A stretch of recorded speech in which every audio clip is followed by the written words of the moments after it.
वफाकी वज़ीर क़ानून आज़म नज़ीर तारड़ ने कहा है कि 27वीं आईन तरमीम आइन के बुनियादी ढांचे से मुतसादिम नहीं है। आइन का बुनियादी ढांचा ये है कि आप दूसरे इदारों को ख़राब ना करें, वज़ीर आज़म को घर ना भेजें, झूठी सज़ाएँ मौत ना दें और अस्पतालों पर छापे ना मारें। जियो न्यूज़ के प्रोग्राम आज शाहज़ेब खानज़ादा के साथ में गुफ्तगू करते हुए उन्होंने कहा है कि बहुत से मुल्कों में हुकूमत जज लगाती है, जजों के लगाए हुए कुछ जज मिसकंडक्ट पर निकाले गए या फिर मुस्ताफ़ी भी हुए।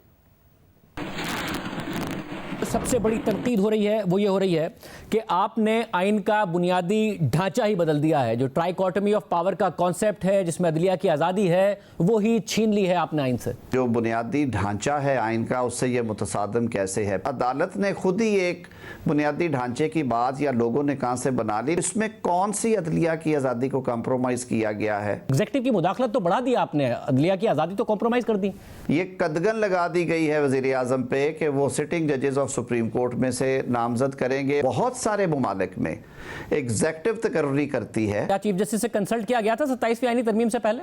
ये कोड ऑफ कंडक्ट के हवाले से भी वायलेशन होती अगर उनसे कंसल्ट किया जाता, और जिस तरह की उनकी तबीयत है उन्होंने बिल्कुल कंसल्टेशन के लिए ना हाँ करनी थी और ना ही उन्होंने इसका हिस्सा बनना था। आपने आज का देख के कानून साजी की है, मुस्तकबिल का देख के नहीं आइन साजी की है। मुंतखब वज़ीर आज़म जो है एग्जेक्टिव का, वो भारत का मुंतखब वज़ीर आज़म तो नहीं है, या ईरान के सदर को तो नहीं इख्तियार हम दे रहे हैं, या अफगानिस्तान में तो नहीं दे रहे ना। मेरे आइन में ये कहीं पे नहीं लिखा हुआ कि एग्जेक्टिव करीब से भी नहीं गुजरेगी जजेस की। ये इख्तियार पार्लियामान का है। आइन में मैकेनिज्म प्रोवाइड करना पार्लियामान का काम है। ये बुनियादी ढांचे वाला जो तसव्वुर है ये सेल्फ सर्विंग तसव्वुर है।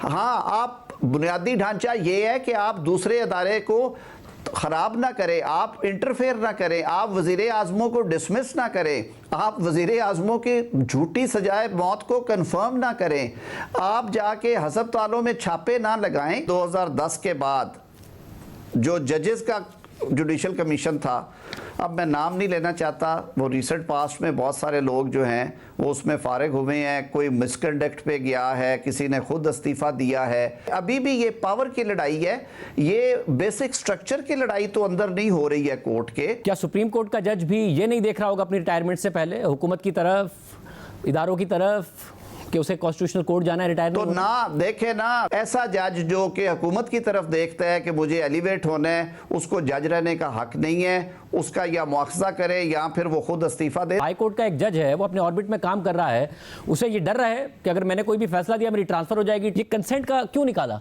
कंसेंट निकाल के हमने जुडिशल कमीशन को दिया इख्तियार। अगर ये सदर के पास ही रहता तो कंसेंट ना निकलता।